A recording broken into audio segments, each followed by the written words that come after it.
தி sewage அப்படின்னு சொல்லிட்டு ஒரு படம் தமிழில் சொல்லணும் அப்படின்னா காட்டு மிராண்டிகள் அப்படின்றது தான் சீவேஜுக்கான மீனிங்கு. இந்த காட்டு மிராண்டிகள் அப்படின்ற இந்த ஒரு படத்தை நேற்று பார்த்தேன். இந்த படத்தை பார்க்க ஆரம்பித்த ஒரு 5 நிமிஷத்துலேயே தெரிஞ்சிச்சு, இது ஒரு குப்பை படம், இது ஒரு சரியான ஒரு கேவலமான ஒரு அசிங்கமான ஒரு படம், இந்த படத்தை பார்க்கக்கூடாதுன்னு தான் நினச்சேன். பட் இந்த படத்தில் ஏதாவது ஒரு கருத்து சொல்லி வச்சுருப்பாங்க. கண்டிப்பாக ஓப்பனிங்கில் எந்த மாதிரி இருக்குன்னா எண்டிங்கில் எந்த மாதிரி இருக்காது, ஏதோ ஒரு விஷயத்த சொல்ல வருவாங்க அப்படின்னு சொல்லிட்டு நினச்சிட்டு தான் நான் இந்த படத்தை நேற்று பார்த்தேன். சரியான ஒரு கேவலமான ஒரு படம் தான் இந்த சீவேஜ் அப்படின்ற படம். தி சீவேஜ் அப்படின்றது தான் இந்த படத்தோட பேர். படத்துடைய கதை என்ன அப்படின்னா, படத்துடைய ஓப்பனிங்கில் ஒரு ஹஸ்பண்டு தன்னோட மனைவியை கூட்டிகிட்டு போகிறாரு. எங்கேருந்து கூப்பிட்டு போகிறாரு அப்படின்னா, புருஷன் பொண்டாட்டிக்குள்ளே 2 பேருக்குள்ளே சண்டை. பொண்டாட்டி வீட்டை விட்டு ஓடி போயிட்டாங்க. ஸோ அப்படி போனவங்கள புருஷன் என்ன பண்ணுறாரு அப்படின்னா, மீண்டும் ஊருக்கு கூப்பிட்டு வர்றாரு. தன்னுடைய வீட்டுக்கு கூப்பிட்டு வரலாம் அப்படின்னு சொல்லிட்டு கூப்பிட்டு வர்றாரு. என்ன காரணம், எதற்காக பொண்டாட்டி சண்டை போட்டு வீட்டை விட்டு வெளியே போனாங்க அப்படின்னா, நார்மலாக வீட்டுக்குள்ளே நடக்கக்கூடிய அந்த சண்டைகள் கிடையாது. இந்த இடத்துல அவங்க சண்டையாக காட்டுறது என்ன அப்படின்னா, இந்த மாதிரி மனைவி அவங்க என்ன பண்ணியிருக்காங்க அப்படின்னா, அவங்களுடைய தோழி கூட இல்லீகல் ரிலேஷன்ஷிப்பில் இருந்திருக்காங்க. தோழியும் ஒன்றா இருக்கக்கூடிய இந்த ஒரு விஷயத்த ஹஸ்பண்ட் ஆகி அவர் பார்த்துருக்கிறாரு. இதனால் சண்டை இருக்குது. இதனால் பார்த்தீங்கன்னா அந்த பொண்ணு வீட்டை விட்டு ஓடி போயிருக்காங்க. இப்படி இருக்கும்போது கூட அவர் கணவர் வீட்டுக்கு கூப்பிட்டு வரலாம், கூப்பிட்டு 4 பேர்கிட்ட சொல்லலாம், பிரச்சனை பண்ணலாம் அப்படின்னு சொல்லிட்டு அவர் கூப்பிட்டு வராரு. அப்படி கூப்பிட்டு வரும்போது அந்த இடத்துல கூட அந்த பொண்ணு என்ன சொல்கிறாங்க அப்படின்னா, இந்த மாதிரி என்னை இப்படியே விட்டுரு, நான் போயிடுறேன், எனக்கு இந்த கல்யாண வாழ்க்கைலாம் பிடிக்கல, நான் உங்களோட இருக்கிறத விட அவள் கூட இருக்கும்போது தான் நான் ரொம்ப சந்தோஷமாக ஃபீல் பண்ணுறேன் அப்படின்னு சொல்லிட்டு இந்த ஒரு வார்த்தையை சொல்கிறாங்க. கேட்கும்போதே ஷாக்கிங்காக இருந்தது. அப்புறமா தான் டீட்டெயிலாக நோட் பண்ணால் தான் தெரியுது. ஒரு நிமிஷம் அப்படி இருங்க.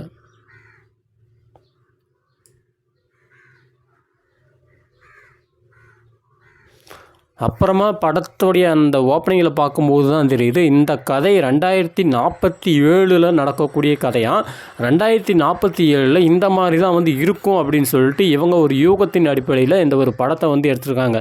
எப்படி இந்த 2ஆம் உலகம் அப்படின்னு சொல்லிட்டு 6வது ஒரு படம் வந்திருக்கும், அதில் யூகத்தில் ஒரு படத்தை எடுத்திருப்பாங்க. அந்த மாதிரி யூகத்தை அடிப்படையாக வச்சு ஒரு படத்தை பார்த்தீங்கன்னா இவங்க எடுத்திருக்காங்க. ஸோ இப்படி இருக்கும்போது ஹஸ்பண்ட் என்ன பண்ணுறாரு, கூட்டு வர ட்ரை பண்ணுறாரு. அவங்க வரமாட்டேன், நான் அவ கூடயே போகிறேன் அப்படின்னு அந்த பொண்ணு சொல்கிறாங்க. இந்த இடத்துல ஸ்டோரிக்குள்ளே வராங்க, ஃப்ளாஷ்பேக்குள்ளே வராங்க.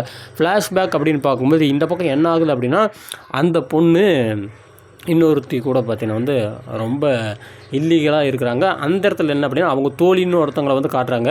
அந்த பொண்ணு ஹஸ்பண்டை போட்டு அடிக்கிறது, ஹஸ்பண்டை ரொம்ப மிரட்டுறது, வீட்டுக்குள்ளே சிகரெட் அடிக்கிறது. இந்த பெண்ணும், அதாவது அந்த ஹீரோயின் சொல்லக்கூடிய மனைவி அப்படின்னு சொல்லலாம், அவங்க தான் ஹீரோயின். அவங்களும் தம் அடிக்கிறது, இவங்களும் தம் அடிக்கிறது, 2 பேரும் பக்கம் பக்கம் உட்காந்துருக்கிறது, லிப்லாக் அடிக்கிறது, இல்லீகலாக ஒன்றா இருக்கிறது அப்படின்ற மாதிரி இந்த காட்சிகளை காட்டுறாங்க. அதே மாதிரி இன்னொரு விஷயத்தையும் காட்டுறாங்க. என்ன அப்படின்னா, ஒரு ஜடையை போட்டு நல்ல முடிய பையன் பரபரன்னு விரிச்சு விட்டுன்னு ஒருத்தன் வருவான். அவனை எதுக்கு இந்த கேரக்டர் காட்டுறாங்கன்னு சொல்லிட்டே புரியல.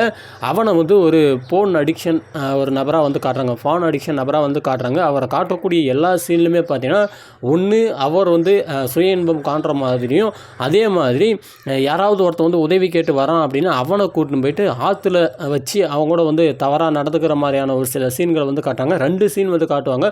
படத்துடைய ஓப்பனில் 2 பேர் பார்த்தீங்கன்னா ஒரு செவுத்து பக்கத்தில் ஒரு இக்கட்டான ஒரு செவுத்து கூட ஒன்றா இருக்கிற மாதிரி காட்டுறாங்க.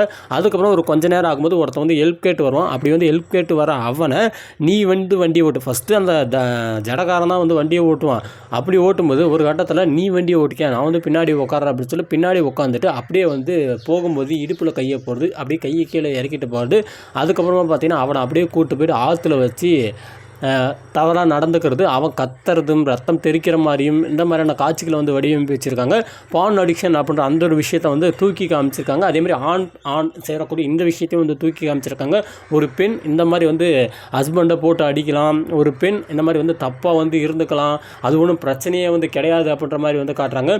இப்படி இருக்கும்போது படத்துடைய கிளைமேக்ஸ் வருது. இந்த கிளைமேக்ஸில் பார்த்தீங்கன்னா அந்த பெண்ணுடைய அப்பா, ஹீரோயினுடைய அப்பா இருக்காங்களே, ஸோ அவரை ஹீரோ கூப்பிட்டு அந்த இடத்துல ஒரு சில வார்த்தைகள் சொல்லுவார். என்ன வார்த்தைகள்னு சொல்லுவார் அப்படின்னா, உன் பொண்ணு இந்த மாதிரி இருக்கிறா, இப்படி இருக்கிறான்னு சொல்லிட்டு உனக்கு தெரியும், தெரிஞ்சே நீ எங்கூட கல்யாணம் பண்ணி வச்சுருக்க, என்னையை பார்த்தா எப்படி தெரியுது, படம் முழுக்கவே பேட் பஸ் தான்.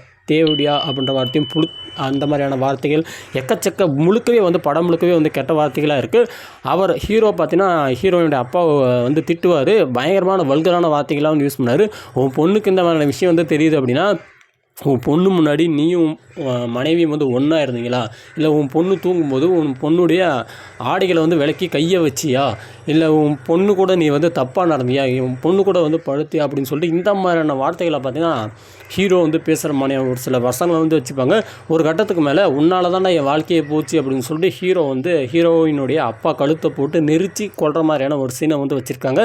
இதுலேயும் பார்த்தீங்கன்னா கிளைமேக்ஸில் இன்னொரு சீன், என்ன சீன் அப்படின்னா இந்த மாதிரி அந்த தாடிக்காரனும் இவனும் ஹீரோவும் பார்த்தீங்கன்னா வந்து ஸ்கூட்டியில் வந்து போயிட்டுருப்பாங்க. அப்படி வந்து போயிட்டு இருக்கும்போது ஒருத்தன் வந்து வருவான், ஹார்ன் அடிப்பான், அவனை போட்டு காரில் இருக்கிறவனை போட்டு இவங்க வந்து அடின்னு அடிப்பாங்க. ஸோ அப்படியே வந்து அடிச்சுட்டு கிளம்பும்போது அந்த இடத்துல ஒரு பேக்ரவுண்டில் ஒரு வாய்ஸ் வந்து வரும். அந்த வாய்ஸில் வந்து என்ன சொல்லுவாங்க அப்படின்னா, வருங்காலத்தில் மிருகங்கள் கூடயும் வந்து ஆண்கள், அதாவது மனிதர்கள் வந்து எப்படி வேணாலும் இருக்கலாம் அப்படின்ற மாதிரியான ஒரு சில சட்டங்கள் வந்து இருக்கிற மாதிரியான ஒரு பேக்ரவுண்ட் வாய்ஸையும் வந்து கொடுக்குறாங்க. எவ்வளவு கேவலமான ஒரு கதையை வந்து எடுக்க முடியும், அந்தளவுக்கு கேவலமான ஒரு கதையை வந்து எடுத்துருக்காங்க. 2047 மனுஷங்க இவ்வளோ கேவலமாக வந்து இருப்பாங்களா? ஒரு கற்பனையில் ஏஐ டெக்னாலஜி இருக்குது, எவ்வளோ விஷயங்கள் வந்து இம்ப்ரூவ்மெண்ட் ஆகிருக்கு, அதை வச்சு ஏதோ ஒரு சயின்ஸ் ஃபிக்ஷன் மூவி இல்லை ஏதாவது வேறு ஏதாவது ஒரு விஷயத்தையாக வந்து பண்ணலாம். விவசாயம் வந்து இந்த மாதிரி இருக்குது, இப்போ வந்து நார்மலாக வந்து மிஷின்ஸ் வச்சு பண்ணுறாங்கன்றப்போ ஸோ அந்த காலகட்டத்தில் இப்படி கூட இருக்கலாம். டிராக்டர்லாம் வந்து ஒரு காலத்தில் டிராக்டர்னாவே என்னன்னு தெரியாது, இப்போ வந்து டிராக்டர் எல்லோரும் வந்து பயன்படுவாங்க, ஏற்கலப்பைகளை வந்து பெருசாக வந்து பயன்படுத்தப்படுறது கிடையாது. அந்த மாதிரி வருங்காலத்தில் இந்த மாதிரி வந்து இருக்கும் அப்படின்னு சொல்லிட்டு ஏதாவது ஒரு உருப்படியான ஒரு விளங்குற படத்தை எடுத்தீங்கன்னா பரவாயில்ல, ஒரு கேவலமான சமுதாயத்திற்கு கேவலமான ஒரு சீர்கேடான ஒரு கன்றாவியான மானங்கட்டத்தனமான ஒரு படத்தை பார்த்தீங்கன்னா எடுத்து வச்சுருக்காங்க. இந்த படத்தை எடுக்கிறதுக்கு நீங்கள் எப்படி இவ்வளோ காசு செலவு பண்ணீங்கன்னு தெரியல. என்னை கேட்டேன் அப்படின்னா, இதுக்குன்னு பார்த்தீங்கன்னா ஒரு சில அமைப்புகள் இருக்குது, அவங்க வந்து டொனேஷன் கொடுத்துருப்பாங்க. அதில் வந்து அந்த டொனேஷன் பணத்துக்காக இந்த மாதிரி கேவலமான படத்தை எடுத்த மாதிரி தான் எனக்கு வந்து தோணுது. ரொம்ப மோசமான படம். இப்படிப்பட்ட படத்தங்கள்லாம் ஏன்னா மயிருக்கு எடுக்கிறாங்கன்னு சொல்லிட்டு தெரியல, மானங்கட்ட தாயலிங்க அப்படின்னு சொல்லிட்டு நான் வந்து திட்டுவேன்னா கண்டிப்பாக திட்டுவேன். எனக்கு சுத்தமாக இந்த படத்தை பார்க்கும்போது ஏன்டா இந்த அளவுக்கு கேவலமாக யோசிக்கிறீங்க, உங்கள் மூளையெல்லாம் வந்து எங்கடா போச்சு, ஏன்டா இவ்வளோ நம்ம நல்லா இருக்கோம், நம்ம வந்து ஒரு கல்ச்சரில் இருக்கோம். இந்தியா அப்படின்னாவே ஒரு கல்ச்சர் நம்மளுக்குன்னு பார்த்தீங்கன்னா வந்து நம்முடைய நீ ஃபாரின்கெலாம் போய்ப்பார் எப்படி இருக்காங்க, நம்முடைய கல்ச்சர் நம்முடைய ட்ரெடிஷ்னல்னு போய்ப்பார், எல்லாருமே பார்த்தீங்கன்னா வந்து புடவை அப்படின்னு சொல்லி நம்முடைய கல்ச்சரில் ஓரளவுக்கு நிறைய பேர் வந்து ட்ரெஸ்ஸஸ் வந்து போகிறாங்க மாற்றி மாற்றி பண்ணுறாலுமே, ஆனால் எல்லாருமே இந்த கல்யாணம் அப்படின்னு வரக்கூடிய அந்த ஒரு நேரத்தில் பார்த்தீங்கன்னா நம்முடைய கல்ச்சர் உடையில தான் வந்து இருப்பாங்க.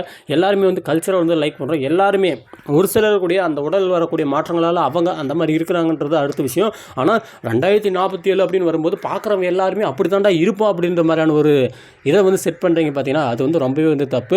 உடலில் ஏற்படக்கூடிய மாற்றங்களால் நடக்கக்கூடிய விஷயங்கள் அப்படின்றது வந்து வேறு. ஆனால் 2047 அப்படின்னாவே இந்த மாதிரி தான் வந்து இருக்கும், எல்லாருமே இப்படி தான் இருப்பாங்க அப்படின்னு சொல்லிட்டு ஒரு கதையை வந்து செட் பண்ணுறீங்களே, அது வந்து ரொம்பவே தப்பு. இந்த மாதிரியான படத்தை வந்து எடுத்ததுக்கு கவனம் வந்து பூச்சி மருந்து குடிச்சிட்டு எல்லாம் வந்து சாவலாம். அதேமாதிரி இந்த படத்தை வந்து இந்த படத்தில் எப்படி இத்தனை பேர் வந்து முன் வந்து நடித்தாங்கன்னு சொல்லிட்டு எனக்கு வந்து தெரியல. அது என்னால் யோசிக்கவும் முடியல. அந்த தாடிக்காரெல்லாம் வந்து எப்படி ஒரு கேவலமான சீனில் நடித்தான்னு சொல்லிட்டு எனக்கு வந்து புரியல. ட்ரெஸ்ஸே இல்லாமல் வித்தவுட் ட்ரெஸ்லேயே வந்து பார்த்திங்கன்னா அவன் வந்து நடிப்பான். ரொம்ப மோசம். என்னால் என்ன சொல்கிறதுன்னு எனக்கு தெரியல. இந்த மாதிரியான குப்பை படத்தெல்லாம் வந்து கண்டிப்பாக இப்போவே வந்து பேசணும். இப்படிலாம் வந்து கன்றாவியானதெல்லாம் வந்து எடுத்தாங்க அப்படின்னா இன்றைக்கி இந்த சின்ன படங்களை வந்து பேசலை அப்படின்னாவே நாளைக்கு இதை விட கன்றாவியான படங்கள்லாம் வந்து பெரிய பெரிய திரைப்படங்களில் கன்றாவியான விஷயங்களை பெரிய பெரிய திரைப்படங்கள்லேயே வந்து அசால்ட்டாக கொண்டு வந்து காமிச்சிருவாங்க. அது வந்து ரொம்ப கேவலமாக போயிடும். வருங்காலம் ரொம்ப கேவலமான ஒரு காலமாக வந்து மாறத்துக்காக தான் இப்போவே வந்து இவங்க அடிக்கல் நாட்டுற மாதிரி தான் எனக்கு வந்து தோணுது. உங்களுக்கு என்ன தோணுது அப்படின்றத மறக்காமல் கமெண்டில் போட்டு வைங்க. நன்றிகள்.